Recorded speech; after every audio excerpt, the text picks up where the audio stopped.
Record on this computer, okay. This meeting is being Legal recorded. notice, we are recording now, folks. Thank you. So if you're going to say anything of interest to Homeland Security, yeah, be warned. Okay. Okay, if with that taken care of, I will bring up Dave's treasurer's report, which he sent to me Just tiny. yesterday. Yeah, I could show you the ledger sheet for this year. I think there's 3 entries. And last year.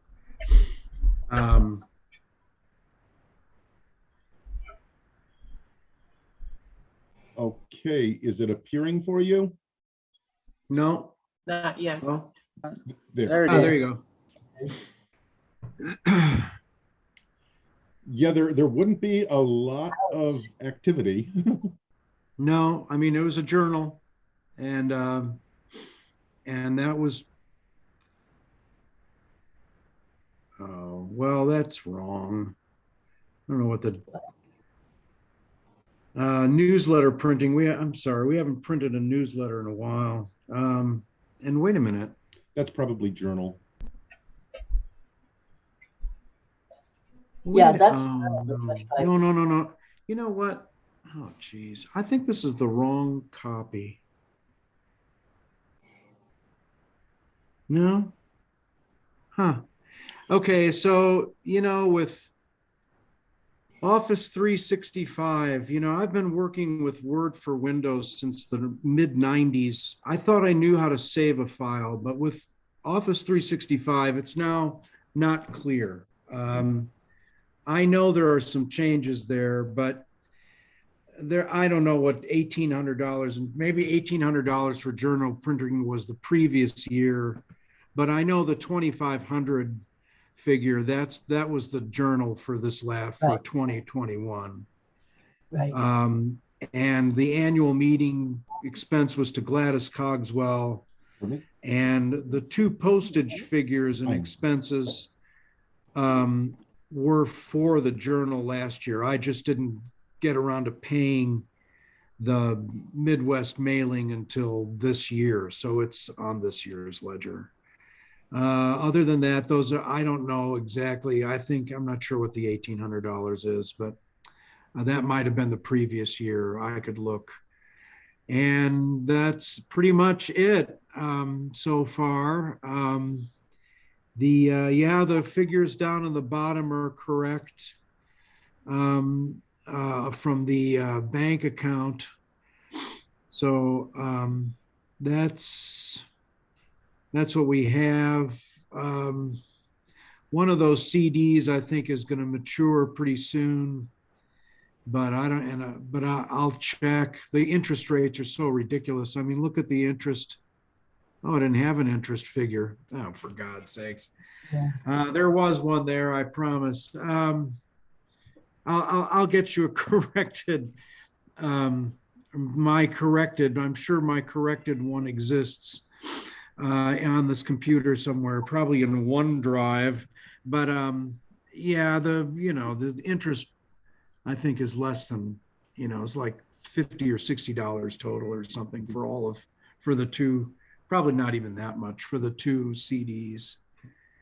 Other than that, the only other thing I can report is I neglected to file an income tax report for 2020.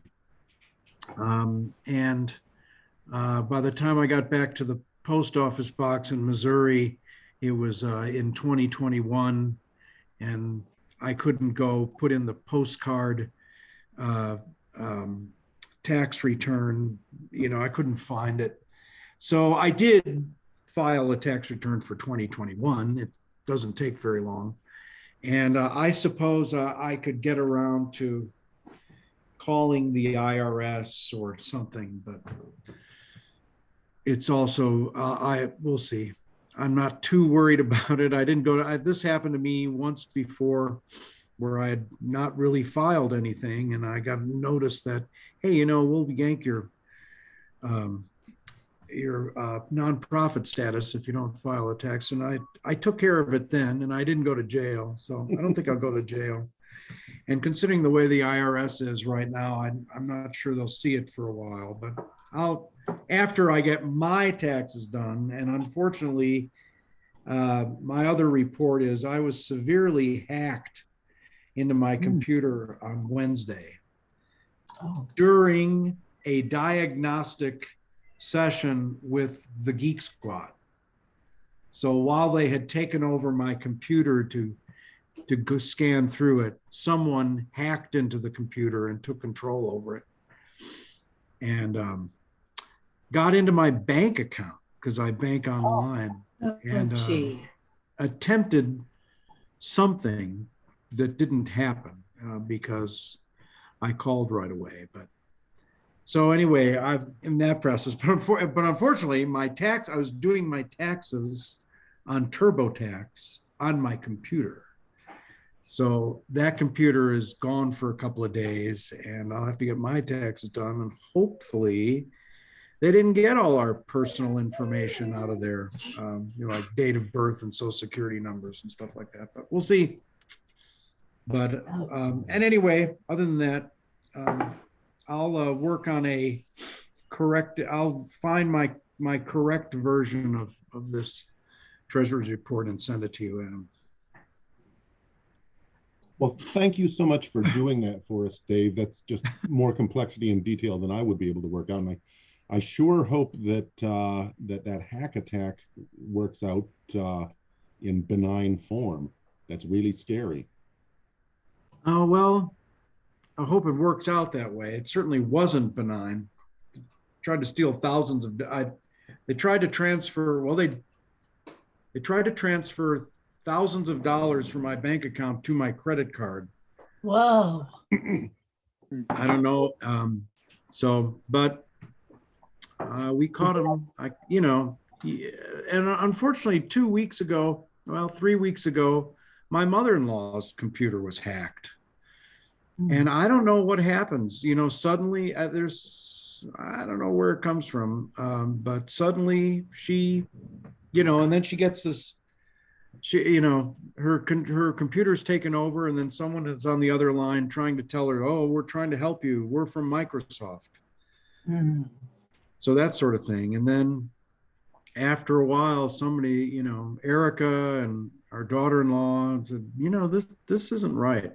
And so I don't know. I don't know what the story is, but it's really quite odd that they would do it while I was having a diagnostic, a remote diagnostic. So that's quite the coincidence if that's what it is.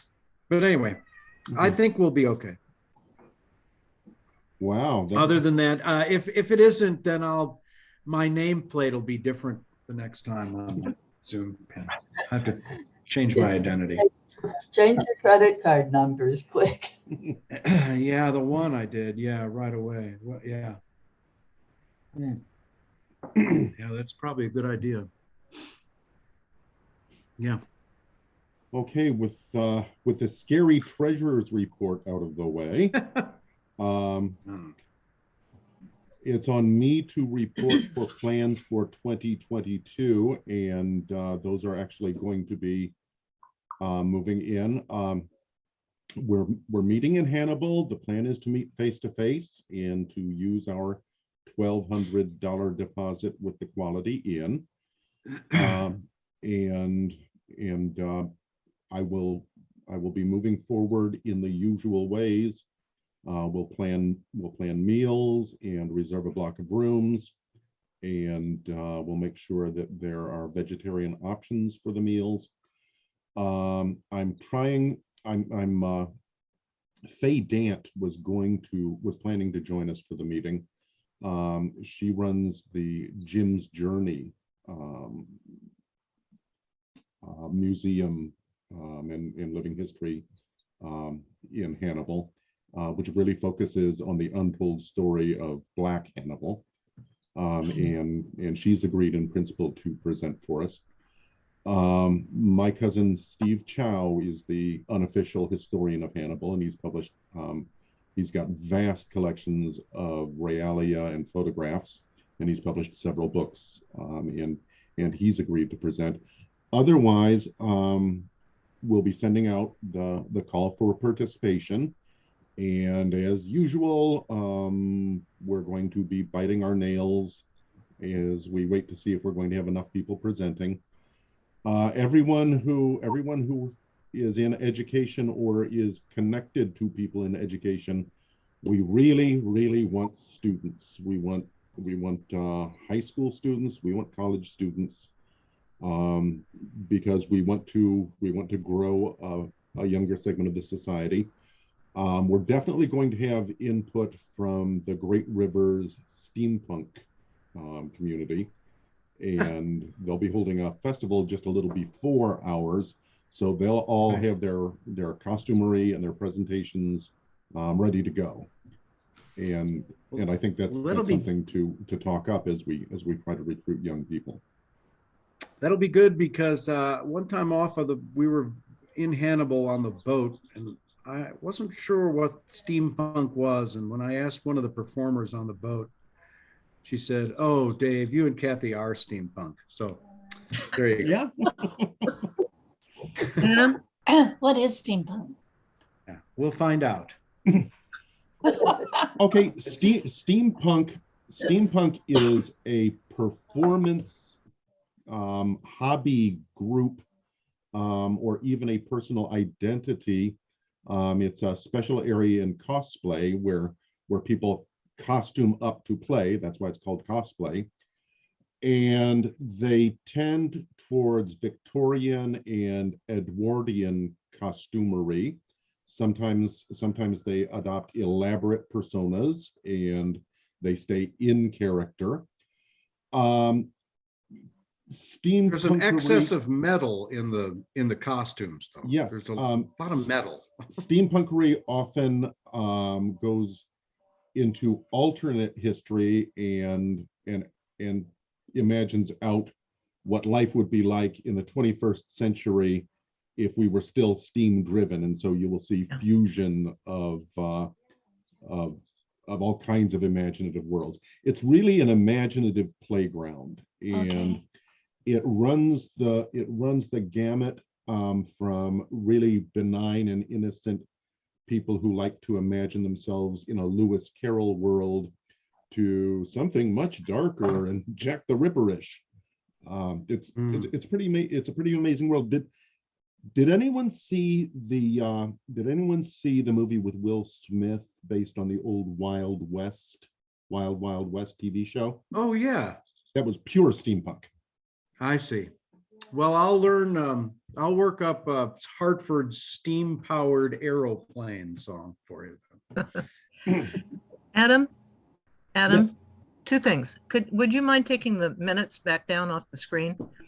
I'd much rather see everybody's faces. There you go. And the other suggestion, going back to your comment about students. One mistake I made with the Marshall meeting was contacting area teachers too late. And I'd suggest that the ideal time to contact middle school and high school teachers in Hannibal would be in August, when they're finalizing their curricular plans.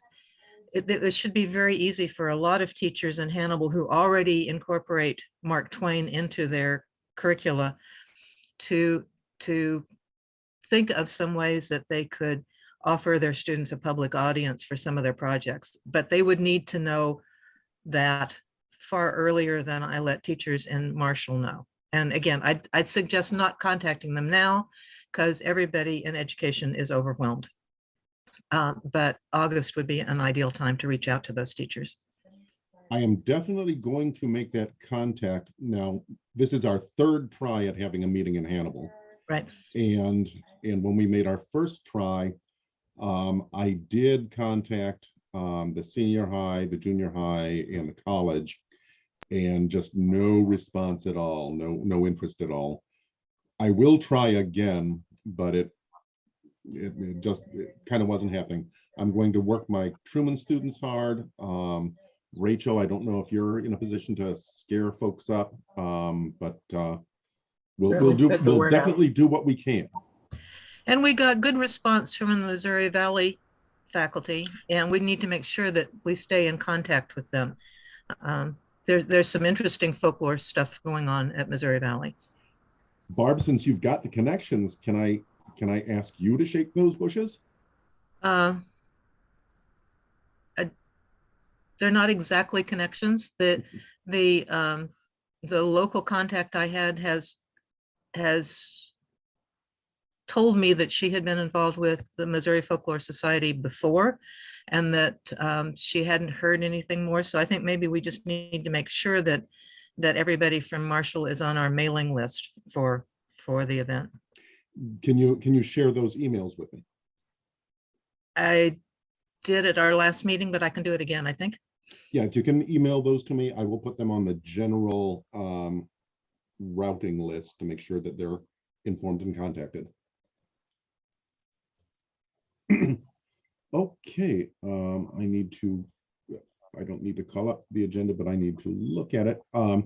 Next on our agenda would have been presentation by Brett and Evelyn about the Moberly meeting, and I haven't had a chance to visit with them. Something came up quite suddenly for them. They're obviously a year and a half out, and my guess is on their schedule now they'll be scoping venues both for lodging and presentation, and beginning to line up presenters. And at some point maybe they can email us a report and we can share it from there. Let's see. Does anybody have anything they want to add or say about the Moberly meeting?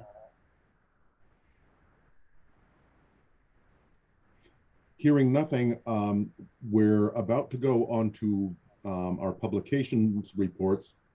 I do want to drop back for just a second because right before the meeting, I sent you all another copy of the minutes from the November meeting, and those just need to be adopted. If you've had a chance to read them again, these were sent to the membership right after the meeting. Sent you another copy this morning. Do we have a move to adopt? So moved. Okay, Second. and I'll take John is the first and Barb is the second. All those in favor of adopting the minutes? Aye.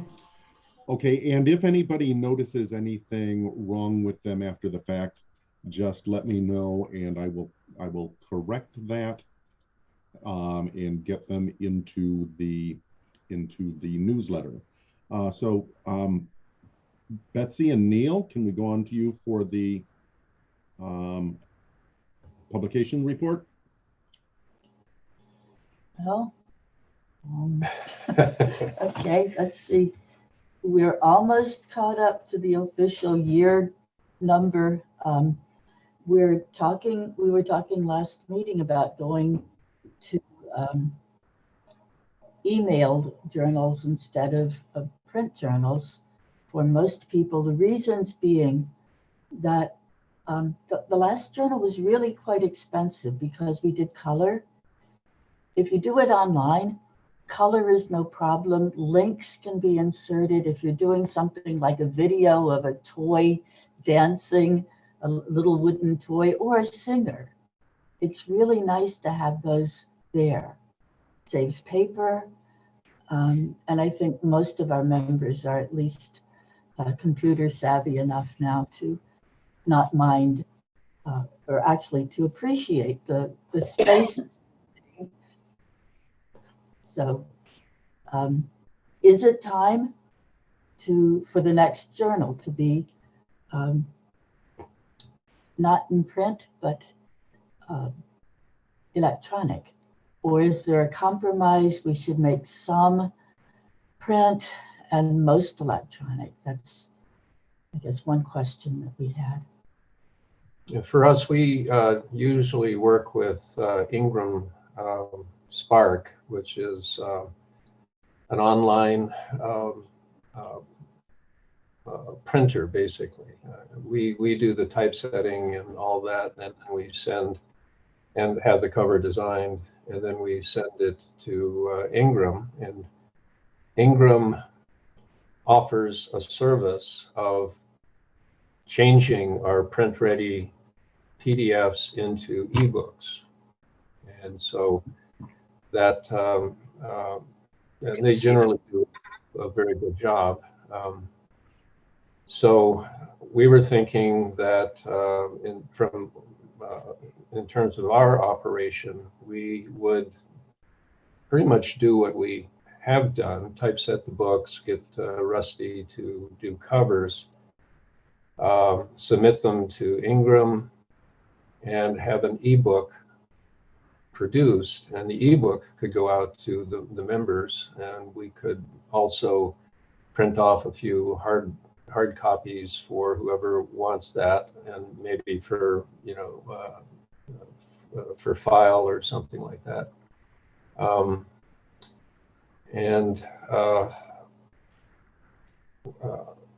Then it would also be available at Amazon, Barnes and Noble for anyone, who's kind of beyond the society who buys them. We always do sell a few simply through Amazon and Barnes and Noble and other places. They're just people who aren't part of the society who happen to find it and will purchase it. So those are our thoughts about going forward. How would we access the online journal for members? I can Yeah. answer that, I think. Yeah. This takes us sort of into the next publications report, but the new web platform will allow us to define areas that are password protected. So, and we long had a conversation about what do we offer our members as a premium in exchange for their membership fee, if they're not getting a physical journal, and if the journal is just something that everybody can get for free. This is something that I've been discussing with Lynn Woltz. We can embargo a new journal for a year, and we could produce a small number of physical copies to be sent to institutional members like libraries who pay a higher fee, and then we could embargo the journal for, say, 1 year, so that it's password restricted to members. And that's what you get for being a member, is you get a year's access to the journal. So that's one way that we can solve our what do members get problem, and how do we give members access. Yeah, I think that sounds good. Yeah.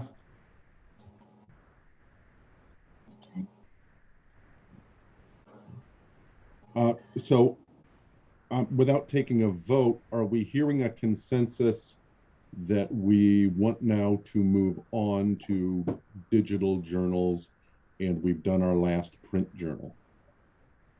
Sure. Adam, I do a lot of work right now with in which students research primary text. And we take advantage of the originals that are available to us in the university library, but increasingly what I see as hugely valuable to any researcher, whether they're students or academicians or just members of the public, are these wonderful online archives. And it occurs to me that not only should we make a shift to producing our journals already in an electronic format, we should make an effort to go back and scan all the previous journals and make them available. And the State Historical Society is engaged in a lot of professional scanning. And that's scanning, not scamming, Dave, just in case you're wondering. I understand. Yeah, activities right now. If we had a complete set of the old journals to offer to them, they might do that scanning for us and make those previous editions of the journal available to the public. I think that would be a great resource. Now, It would. is it not the case that all of those journals are already available up until number 26, I think, via the Hathi Trust? This I is, thought they were all digitized by now. yeah, I think up to volume 26, the Hathi Trust has them online in searchable form. Right. But Okay. this is where we really need Lynn to weigh in, because Yeah. she's aware of all those arrangements. It could Yeah. be that we've got a gap early in the series, and I know that she is currently in discussion with them about volumes 27 and after, and Hathi doesn't seem to be eager to digitize those, which suggests that going to Missouri Historical Society, the State Historical Society, and kind of starting all over again would be a really good idea. Yeah, they're interested in things like the records of local historical societies and other local organizations that have deep roots. And I don't know why I hadn't thought of the Folklore Society as something that they'd want to do this for. They're also digitizing local newspapers, family letters, things like that. So I think we should take advantage of what they have to offer. Well, I've got some good contacts at the State Historical Society on exactly that topic, is digitizing, and I'm willing to get started. Somewhere in my attic or my barn or my basement, I have a complete run of the journal, but I don't know where. Who and the mice may have eaten it by now. Can we lay our hands on a complete run? Well, you know, the journals that we have produced are already digitalized. They don't need to be Yeah. scanned. Mm-hmm. So that's, I forget which volume we started with, but we have copies of all of those that can easily be made available. So I have whatever. the one that I have the one that Kathy and I did on my computer still, unless it's been hacked away from me. And of course, there's always Brett's storage unit. Yeah, where we have whatever was there. When did those go into the storage unit? A long time ago, but they're all there. Yeah, in the 90s sometimes. So They're all- anything after that we don't have there, but some of the earlier ones we do. And they're not in any order necessarily, but we did dig them out. I mean, I know exactly where they are. Yeah,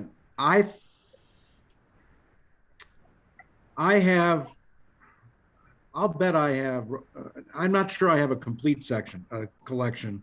The issue about Missouri winemakers, I want to say that's issued volume 22 or something like that. That got, I sold, I think, all of the ones that I had in excess. So that might be gone, but I have a trunk in the basement that has a collection. So we have to start all over with this. The trust isn't going to give us back what we. That's what I think. That's where I think we need Lynn to weigh in for us. Okay. Yeah, my guess is that the trust would be willing to share with Missouri Historical Society, State Historical Society of Missouri, actually. So I can get started on that and coordinate a conversation, maybe between Brett Nev and Dave to make sure we can put in Betsy and Neil to make sure we can put together a complete run, and then we can talk with the State Historical Society about getting in touch with the Hathaway Trust. I'm going to have to get together with Lynn on this. Okay. Okay, but it sounds like we have consensus that we would like to build a one-stop shopping digital archive of the journal someplace. Okay. What was it that we have, Hathaway Trust has up till 27, is that right? That's what my memory is telling me, but Because everything since 27 we did. Okay. Which would mean that they're all available digitally somehow. okay. How far has Hathaway got? Okay, I'm on it. Okay. And maybe the trust would be willing to archive them if we could provide them already digitized, so they wouldn't have to do that. Yeah. Digitizing is what they do.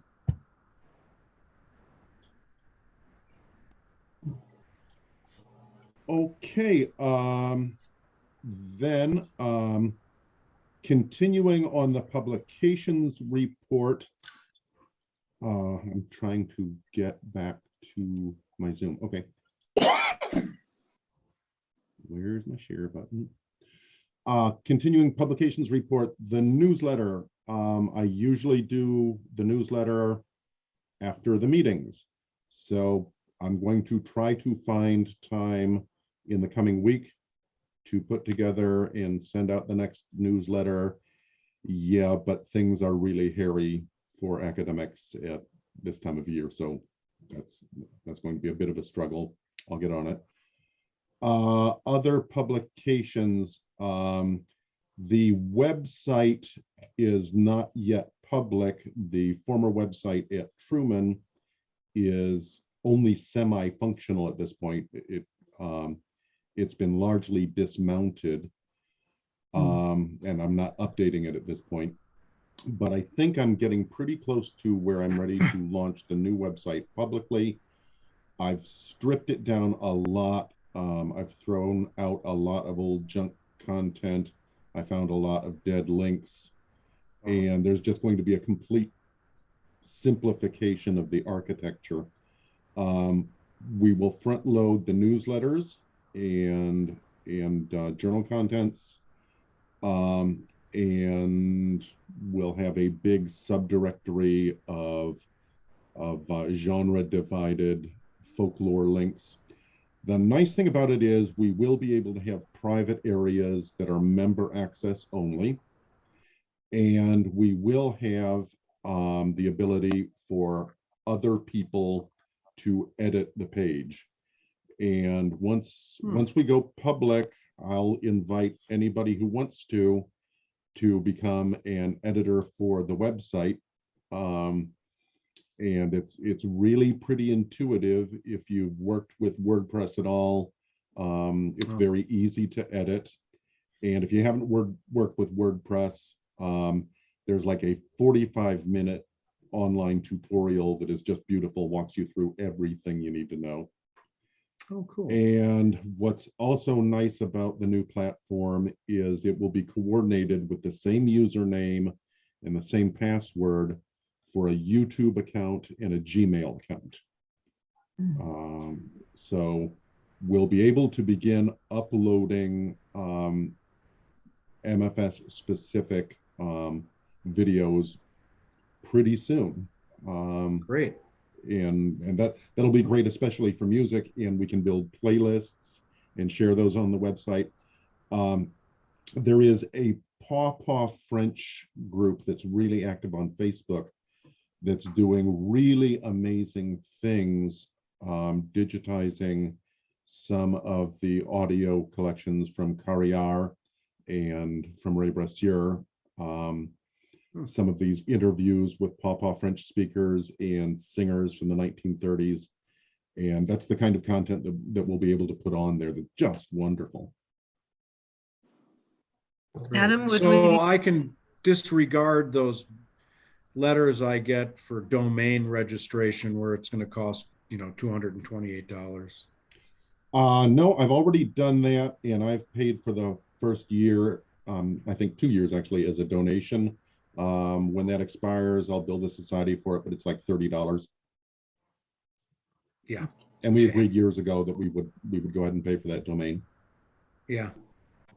Barb, Will this mean that next fall we could simultaneously broadcast some of our sessions on YouTube?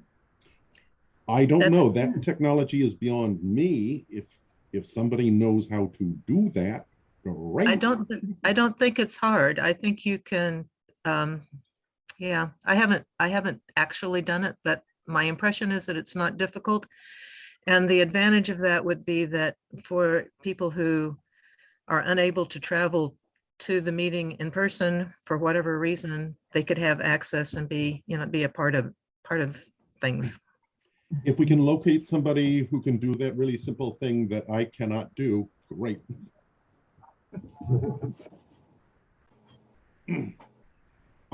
Other things about publications. What's the next journal gonna be? I guess we got to figure that out. Yeah.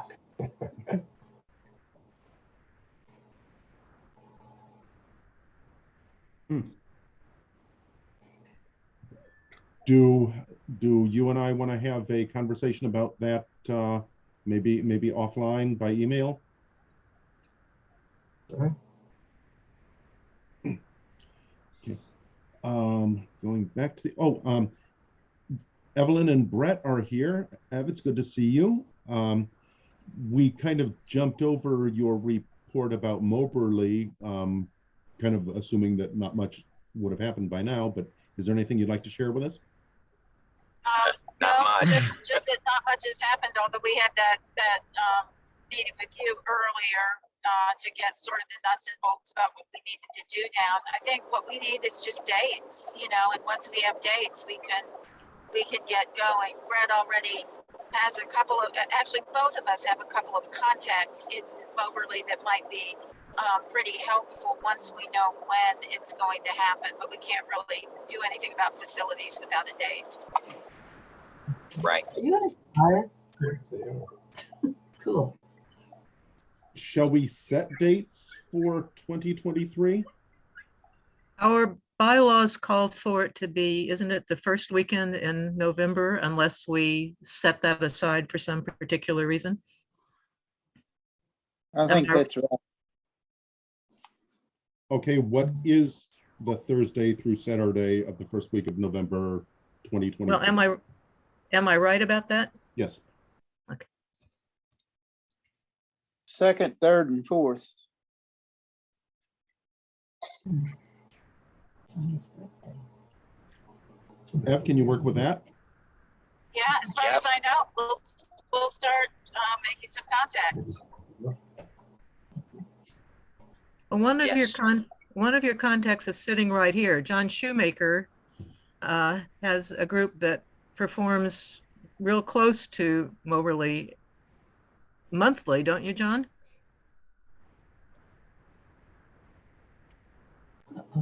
He's muted. No. Could you hear me, John? Yeah, Doesn't your group perform up by Moberly once a month?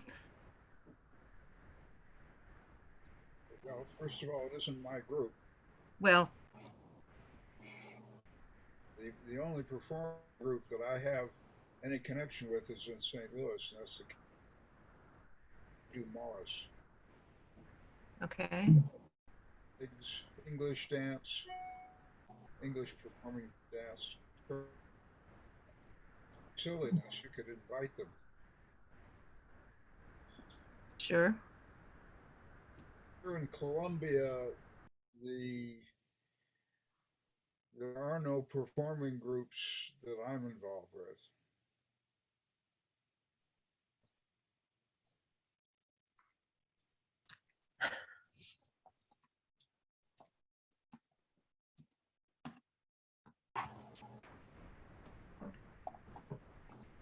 Okay, so we're we can begin identifying possible candidates for the November 2nd, 3rd, 4th meeting 2023. That takes us through our agenda. I did append a message from Lynn Woltz about things with the Hathaway Trust, but we've discussed that somewhat, and I'll visit with Lynn some more. I guess now we move on to items from the floor. Or other business. Stuff I've forgotten.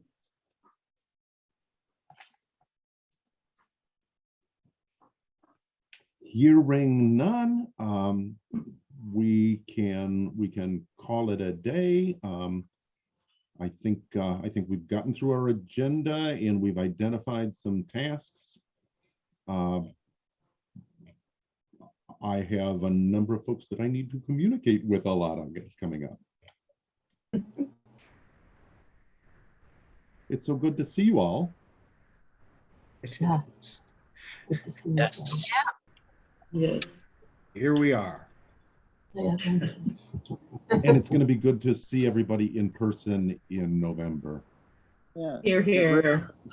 I could just mention the Big Muddy Folk Festival is going to be in May. You probably already got something from me early on when we started on this, but I'm sending Adam a release that I just wrote up for the festival. And if you need anything else, let me know. I'll probably send out something else during this period. You know, we now have a new executive director at the Friends of Historic Boonville. And while the other one was there previously, it seems, my guess is they let their domain register slip. So the Friends of Historic Boonville now has an MO tacked on the end of it. And so if you just went to the link that I had previously sent out in the newsletter, it would have taken you to a gambling site. Okay.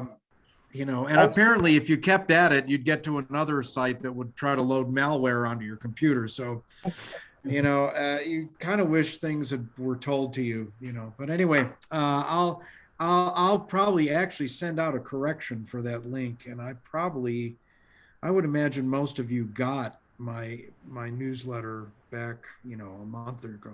But anyway, that's my update. Well, we just bought our tickets this morning, Dave. So. Oh, great. Yeah, both nights. First time we've done both nights, but you know, now that the kids are gone, we said, what else are we doing? So. Okay. And it's always Well, great. Good. Well, good. I hope so. Boy, November was just, Kathy would have been, you know, that was the worst turnout we ever had. And, but, you know, I don't know, you know, we couldn't just let it go, you know, and so, and, you know, anyway, it was an experience, but hopefully this one will do well. It will be good. So. I think people are coming back now. I know people are planning on it. Yeah, I think that a lot of those factors collided to do that. But and while we did the festival, there are times when I thought, have we not done this festival before? Do people not remember how things go? Do we not know how people get onto stage? Is it through the curtains? I don't know. It's all these little extra things, but it should be good. Well, I'm looking forward to it.